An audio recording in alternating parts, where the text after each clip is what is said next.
autores das condenações pretendem defender o poder absoluto de Deus. Que nada acontece por acaso, mas tudo ocorre necessariamente. Que a primeira causa, Deus, não poderia fazer vários mundos.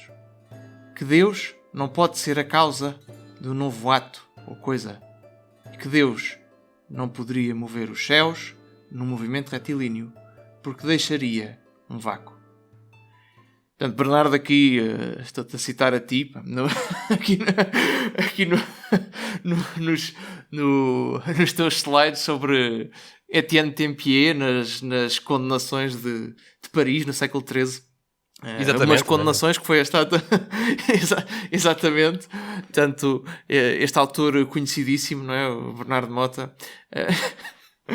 Não, tenho dúvidas que isso seja bem assim, mas as censuras não são minhas, não é? Tu acabaste de citar censuras do Bispo de Paris, Etienne Tempier. Exato, nas famosas condenações de Paris, não é? Que foram feitas aqui no século XIII pelo Bispo de Paris, e é engraçado.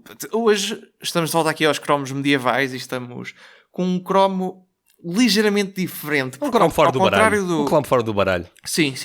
Ao contrário dos outros cromos que nós temos visto e que são figuras importantes na ciência pelo trabalho científico que fizeram.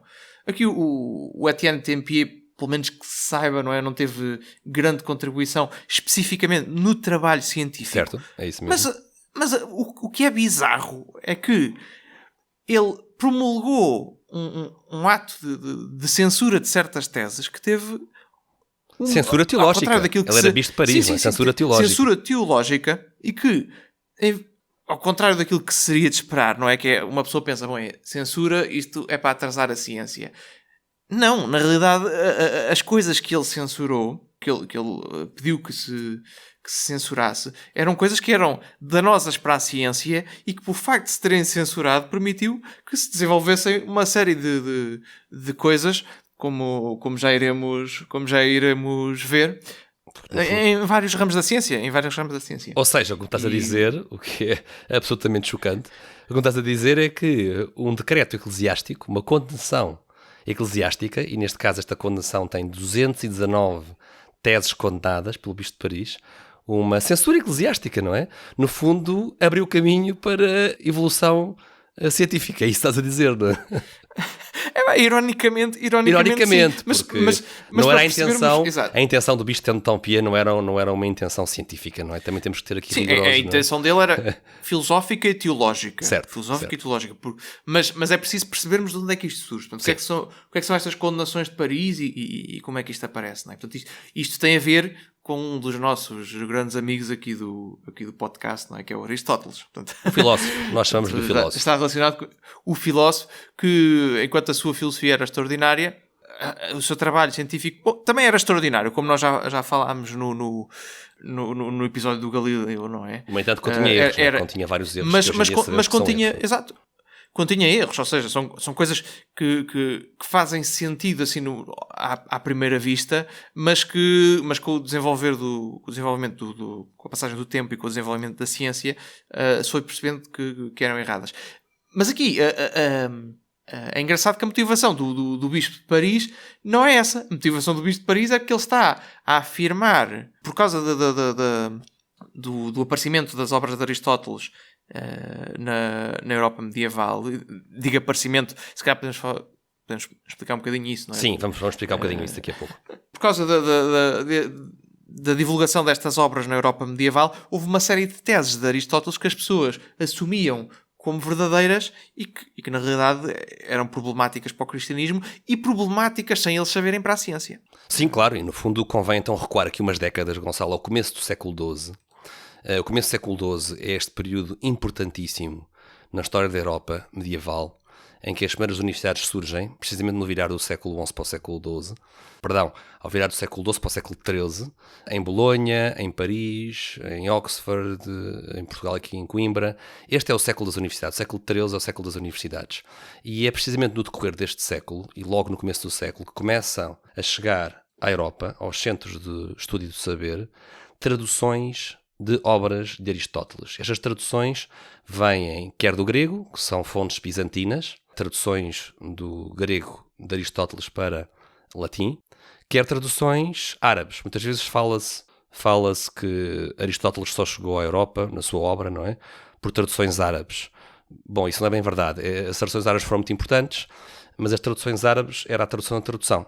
Ou seja, os árabes traduziram do grego para árabe e depois as obras foram traduzidas do árabe para latim, sobretudo em Espanha, em Toledo, no século XII e no século XIII. Aqui isto, por acaso é um tema que isto intrigou-me um bocadinho a dada altura e acho que é interessante, que é porque é que na Europa medieval, até esta altura, aqui, ok, ainda estamos bem na Idade Média, não é? Mas o que é que aconteceu aqui para as obras de Aristóteles, Platão, etc., se terem perdido na Europa medieval? E o que aconteceu, que é interessantíssimo, e aqui estamos... repara que estamos a ligar um bocadinho com os primeiros cromos medievais que nós fizemos. Sim. O que aconteceu foi que o Império Romano partiu-se em... Colapsou. Estava no seu final... No final do Império Romano do Ocidente... O Império Romano, à altura, dividiu-se, não é? No Oriente e no Ocidente. No Oriente, a cultura dominante era a cultura grega e as pessoas falavam grego. E era nessa língua que estas obras estavam escritas. Certo, certíssimo. E a dada altura o Império Romano do Ocidente caiu, mas o do Oriente manteve-se. Em Bizâncio, exatamente. Sim, em Bizâncio, em Constantinopla. Exatamente. E é interessante porque no Ocidente a língua dominante era o latim e no Oriente era o grego. Mas o grego era a língua destes tratados, dos tratados da filosofia da Grécia Antiga. E com a divisão do Império... Houve aqui os últimos sábios que ainda souberam grego, que foram os primeiros que nós vimos nesta caderneta, o Écio, o Cassiodoro, certíssimo. Esses foram os últimos que ainda tiveram acesso a estas obras na sua língua, mas depois, com a fragmentação do Império, perdeu-se o conhecimento generalizado da língua grega, que se veio recuperar mais tarde. E, portanto, houve aqui um período em que, no fundo... a Europa Ocidental não teve acesso a estas obras. E era aquilo que tu estavas a dizer. É mesmo isso. No início do século... Porque é preciso perceber que não havia a facilidade de viagem e de informação que nós temos hoje. Sim, e houve um conjunto complexo de circunstâncias históricas e acontecimentos históricos e grandes crises económicas e grandes situações complicadas e guerras e fomes. Que colocaram a população da Europa Ocidental com outras prioridades, não é? Que não eram a busca do saber grego antigo, não é? E o século XII vai ter aqui um efeito que eu acho que se pode quase como comparar com, imaginemos que chegava à Terra uma civilização extraterrestre. Acho que é parecido, porque Aristóteles, quando as obras dele aterram nas universidades medievais no começo do século XIII, Aristóteles realmente traz um conjunto de saberes naturais absolutamente revolucionários para a época e vai dar origem a uma corrente de aristotélicos, uns mais fanáticos do que outros. Alguns vão ser muito fanáticos de Aristóteles, não é? Vai, em poucas décadas, no século XIII. Chamados averroístas, não é? No fundo, cujo nome vem do árabe Averroes, que era um comentador de Aristóteles, ao ponto de que isto vai preocupar a Igreja e vai preocupar as autoridades eclesiásticas, porque a certa altura... Repara que é diferente. Uma coisa é eu ler Aristóteles nos resumos do Santo Isidoro de Sevilha, não é? Outra coisa é ler diretamente as obras. Ler a obra diretamente, é diferente. É ver uma coisa, lês uma entrada sim, uma coisa é teres a entrada na enciclopédia sobre Aristóteles. Outra coisa é teres a obra do Aristóteles. Obra completa. É completamente diferente. E isto vai... E reparem que nós estamos a falar do quê? Estamos a falar dos livros de Aristóteles sobre física. O próprio livro Física, que o meu nome indica, não é? O De Cello, o livro da geração e da corrupção, a obra dele sobre meteorologia e o De Anima, sobre os seres vivos. Portanto, estas 5 obras são obras que vão introduzir uma espécie de uma explosão nuclear intelectual, não é?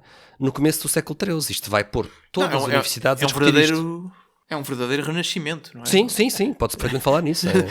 Normalmente esta palavra aplica-se ao período mais tardio, que é essencial, tem muito mais a ver com as artes e com isso, mas em termos intelectuais isto foi um renascimento autêntico. E de tal maneira isso que o historiador Edward Grant, que já falámos aqui no outro episódio, o Edward Grant identifica 3 razões para o surgimento da ciência na Idade Média. 3 razões.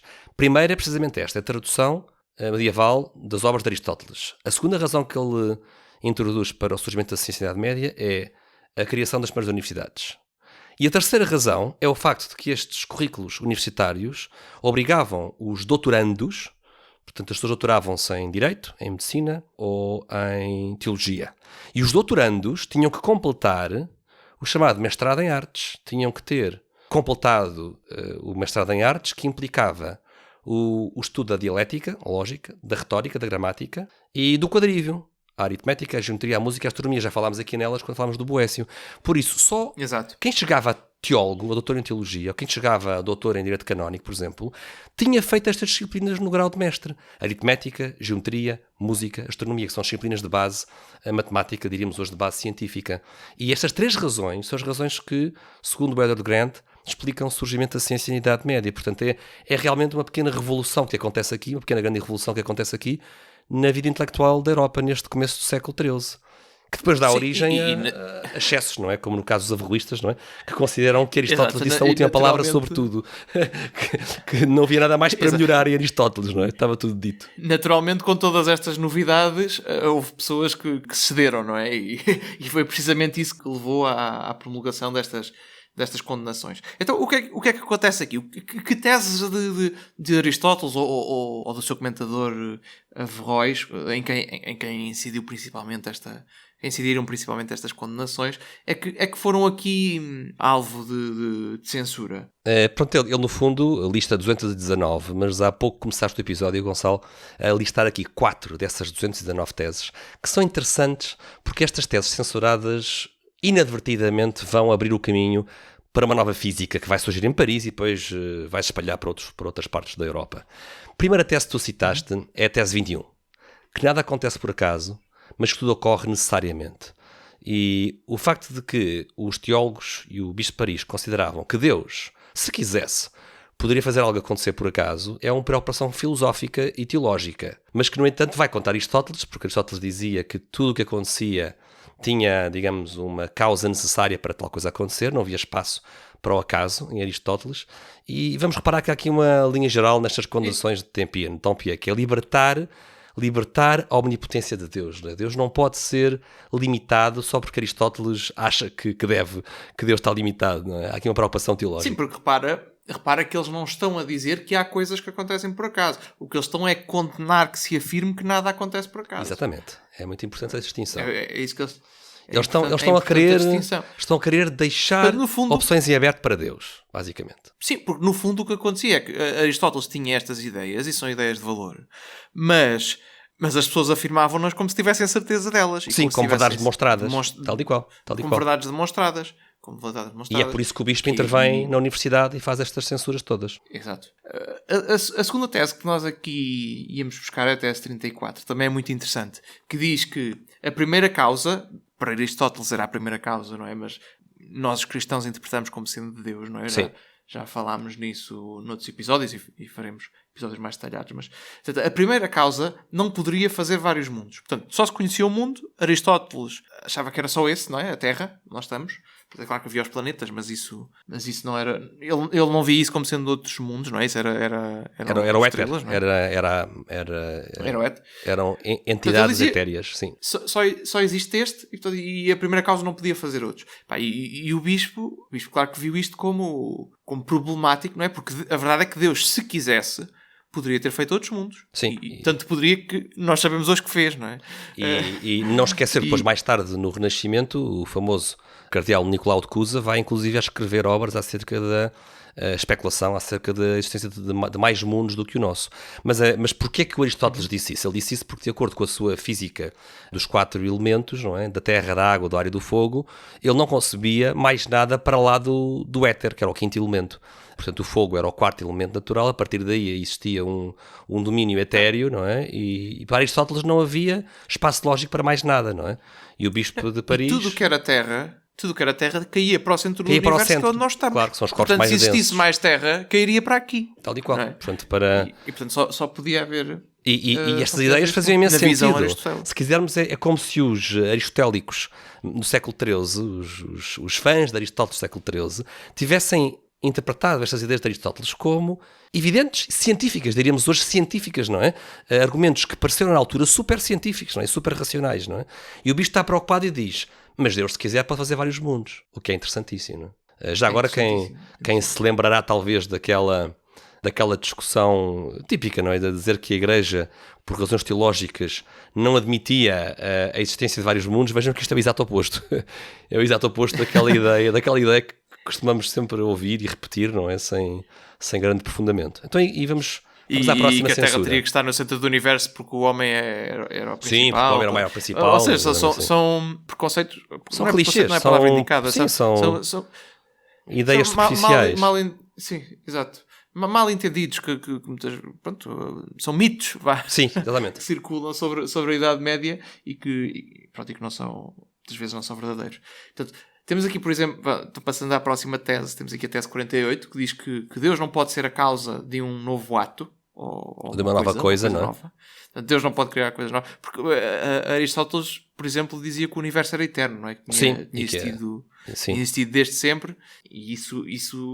Pronto, aqui o Bispo critica isso, não é? Portanto, diz que Deus, se quiser, pode fazer coisas novas. Sim, pode colocar em existência ex nihilo, de uma coisa que não existe, colocá-la em ato. E a quarta, Gonçalo, vamos só fazer esta quarta, para terminarmos aqui as condenações. A quarta também é muito interessante, e talvez a mais interessante de todas as que estamos a ler hoje.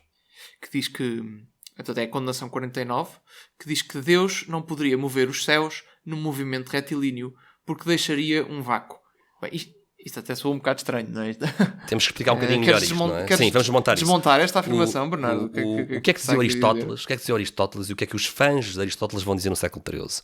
Para Aristóteles, acima da Lua, não é? Na região supralunar, havia o éter e havia os astros, que se moviam em esferas concêntricas, sem qualquer tipo de vácuo. Ou seja, o éter não é o vácuo. O éter é a quinta essência, o quinto elemento.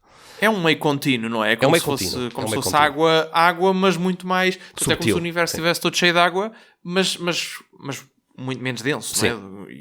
Exatamente. No fundo, é um pleno, como diria o Descartes mais tarde, é um pleno, é um contínuo. Não há vácuo para Aristóteles. Para Aristóteles, o vácuo impede... O vácuo para Aristóteles cria como se fosse... abismos causais, não é? Para Aristóteles, se houver um vácuo, as causas não conseguem operar e para ele o vácuo não existe. O Aristóteles tem horror ao vácuo. Repara como isto está relacionado mais tarde com alguma dificuldade que se vai ter na aceitação da teoria da gravidade de Newton. Muito bem, porque exatamente. Pressupõe uma interação à distância. Porque a interação à distância aqui, na filosofia aristotélica, é problemática porque não existe este meio através do qual se possa exercer a relação causal. Exatamente. É claro que nós hoje sabemos que isto está errado, mas na cabeça dele isto fazia sentido.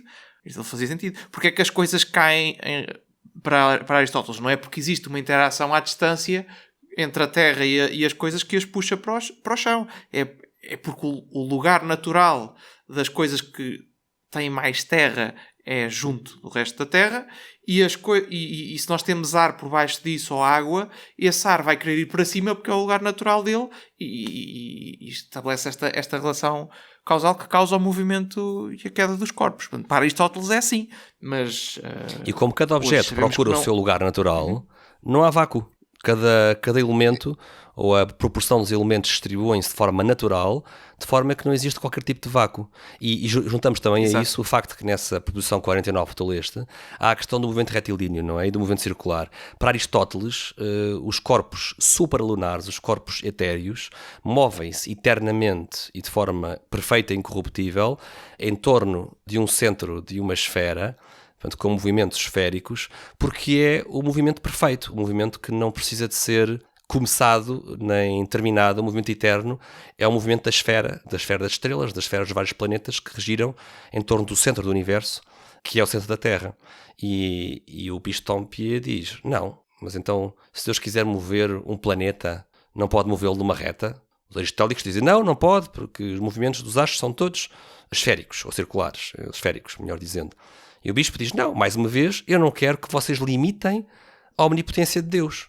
Deus, se quiser, pode mover os astros como ele bem entender. Reparem, a preocupação do bispo Tompier não é científica, mais uma vez.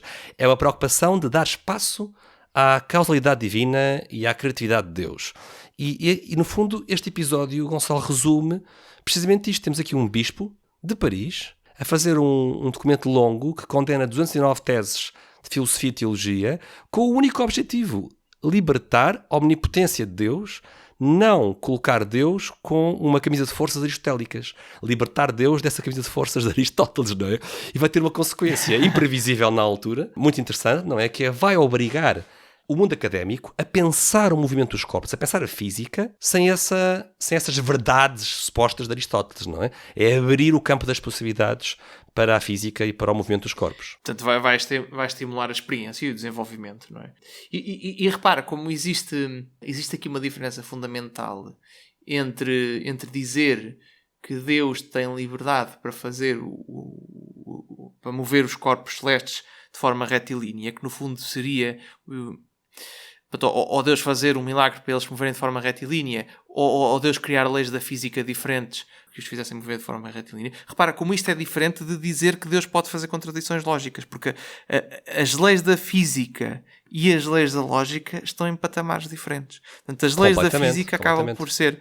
As leis da física são como são, mas poderiam ser de maneira diferente, não é? Deus poderia ter pensado as leis da física de maneira diferente. Não há um raciocínio lógico que nós possamos fazer sem observação que nos permita deduzir as leis da física. Mas as leis da lógica são diferentes. E portanto repara, foi uma coisa que me lembrei aqui excelente, porque no fundo olhar aqui para as nossas notas, que é esta distinção. A distinção entre as leis da física, que são coisas que poderiam ser de maneira diferente, e as leis da lógica que estão num patamar completamente... E o que estás a dizer, Gonçalo, usando terminologia filosófica, é que o universo não é aqui considerado como necessário. O universo é contingente. E lembramos-nos também dos nossos episódios sobre o argumento do fine-tuning e recomendamos a quem não ouviu esses episódios para ir ouvi-lo já a seguir a este, porque nesses episódios sobre o argumento do fine-tuning nós falamos precisamente sobre isto, que os modelos cosmológicos do universo permitem o ajuste de uma série de parâmetros, dos valores das constantes, das próprias equações, das quantidades iniciais do universo. Tudo isto mostra que, à luz da ciência, o universo podia ser diferente do que é. O universo é contingente. E o Bispo Tompier está muito preocupado com isso. Garantir que o nosso universo é contingente, que Deus criou como ele é, mas que Deus, se quisesse, poderia ter feito um universo diferente do que ele criou. Essa é a preocupação teológica essencial aqui do nosso... cromo atípico, não é? Este cromo Etienne Tompier é um cromo atípico, não é? Este cromo atípico que não trabalhou em ciência, mas que teve um impacto grande por causa disto, não é? Porque, lá está, por causa do trabalho que ele tinha em filosofia e em teologia e em perceber que limitações é que se tem que pôr. Mas repara que ele não está a dizer... Em nenhuma delas, ele não está a dizer que isto acontece. Sim, isso é importante ser isso. Ele quando diz que não se pode afirmar que a primeira causa não poderia fazer vários mundos, ele não está a dizer que a primeira causa fez vários mundos. Ele está a dizer é que nós não sabemos o suficiente para afirmar, nós não podemos dizer que a primeira causa não tinha a liberdade de fazer os outros mundos. Nós estamos a dizer que fez. E este cromo, Gonçalo?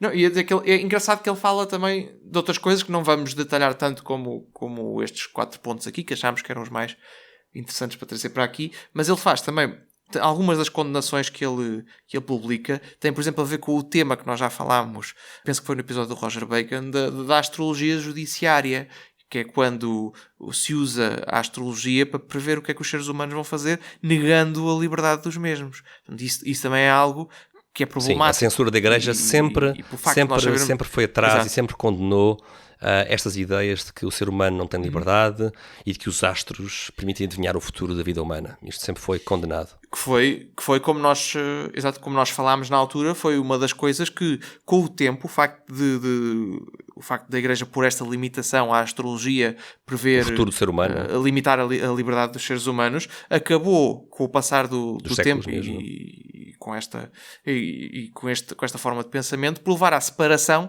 entre aquilo que nós hoje chamamos a astrologia, que continua a tentar fazer este tipo de previsões, não é? E a astronomia, que é a ciência propriamente dita, porque à altura elas estavam as duas. Uma das consequências, estás a dizer, desta censura foi a purificação da ciência, retirando a pseudociência. Não foi só isto. Retirando a pseudociência da astrologia. Não foi só ela, atenção, mas não foi só esta censura, mas foi um dos passos que ao longo do tempo acabou por levar as coisas a seguirem este caminho. Este nosso cromo medieval, o bispo de Paris, Etienne Tompier, na verdade, inadvertidamente, abriu o caminho para um verdadeiro progresso científico em física que vamos ver em próximos episódios, que no fundo vai ser esse caminho que este bispo vai abrir com a sua preocupação de libertar Deus das supostas verdades definitivas de Aristóteles, não é?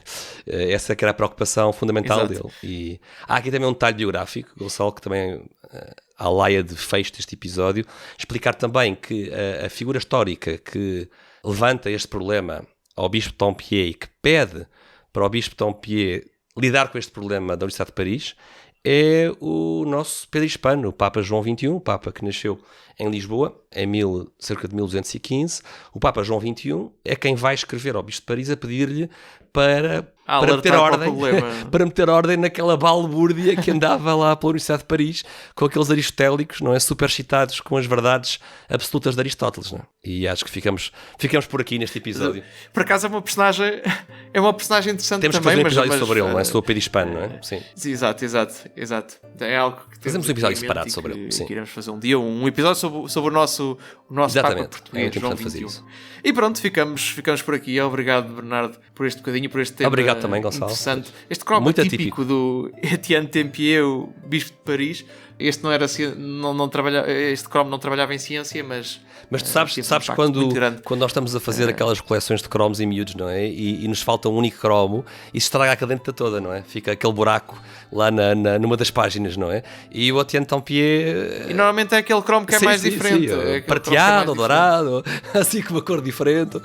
E aqui este bispo é essencial para completar a caderneta porque explica aqui este momento de charneira do século XIII em que se largou um exagerado entusiasmo com Aristóteles e que o aristotelismo, que é muito importante, não é? Foi moderado pela autoridade eclesiástica com consequências muito boas para o futuro da ciência. Até à próxima. É que o Aristóteles foi quase feito dogma na altura, não é? Até à próxima, Bernardo. Obrigado. Um abraço. Até à próxima. Um abraço.